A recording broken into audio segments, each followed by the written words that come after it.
How to transfer money between Truist accounts. Hey everyone, welcome back to the channel. In today's video, I'm going to show you how to transfer money between your Truist accounts online. So now without further ado, let's get started.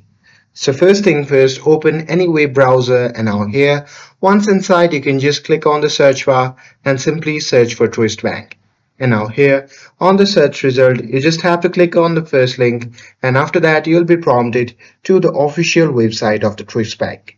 Now here you simply have to sign in using your credential and once logged in, you simply have to look for the transfer or transfer funds option in the main menu or the dashboard and click on it.